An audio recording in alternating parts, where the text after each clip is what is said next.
Right. Venezuela.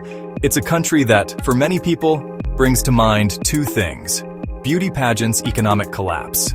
But let's talk about the big one. The really, really big one. Oil. Venezuela is sitting on the largest proven oil reserves on the entire planet.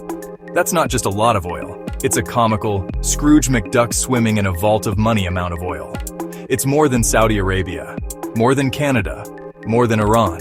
This vast, subterranean ocean of black gold is located right in America's backyard, which, as history has shown us time and time again, is a bit like living next door to a very friendly, very large bear who occasionally wants to borrow your everything.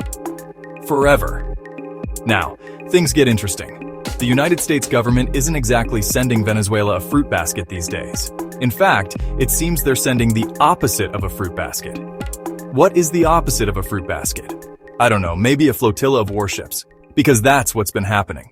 U.S. Navy ships and even submarines have been parking themselves off the Venezuelan coast.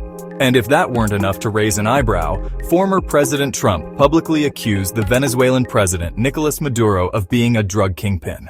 Not just corrupt, not just incompetent, but a full-blown Hollywood-level narco-trafficker. It's a bold claim, to say the least. This is where the logic starts to do the Macarena, and not in a fun wedding reception kind of way. Let's just pause and think about this for a second. If you are the leader of a country sitting on the world's largest pile of oil, do you really need a side hustle? Recently, the US government announced it intercepted and destroyed a small Venezuelan boat. They said it was carrying a significant amount of drugs. It was carrying 11 people. The boat was destroyed. The people's fate remains distressingly unclear. A dramatic story of maritime justice, or is it? Journalists asked for proof and got a resounding shrug. Where is the evidence? Was any recovered? Photographs, lab reports, anything at all? Was it a fishing boat? A passenger ferry?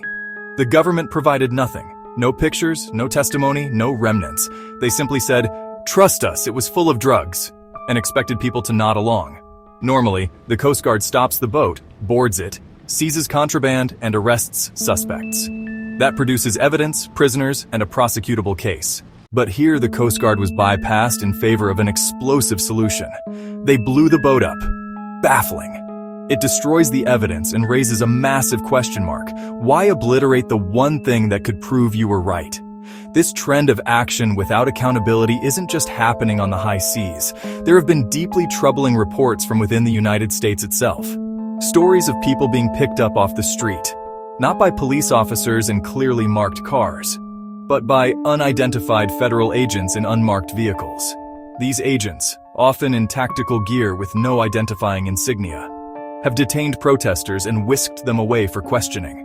This is not normal. This is not okay. This is the kind of thing you read about in history books about the early days of authoritarian regimes, the Stasi in East Germany, the Savak in Iran, secret police in countless dictatorships throughout history. Their power was built on this exact model. Unidentified agents, a lack of due process, the cultivation of fear. The goal is to make people afraid to speak out, to make them wonder if that unmarked van on the corner is there for them.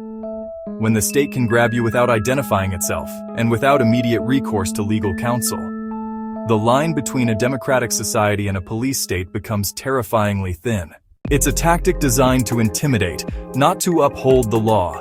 Comparing federal agents in Portland to the Stasi might sound hyperbolic, but the principle is the same. It is the state exercising power without transparency, whether it's destroying a boat and providing no evidence, or snatching citizens off the street in unmarked vans. The underlying message is identical. We can do what we want, and we don't have to explain it to you. This is a direct assault on the core idea that a government is accountable to its people. It is the government saying, "Because I said so," which is not an acceptable answer from a toddler, let alone a global superpower.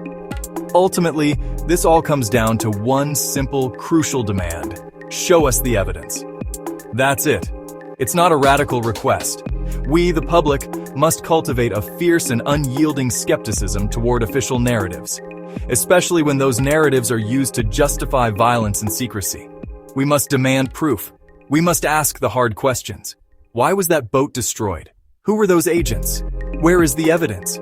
Because the moment we stop demanding answers, the moment we accept "trust us" as a legitimate explanation for state-sanctioned action, is the moment we give away the most important power we have.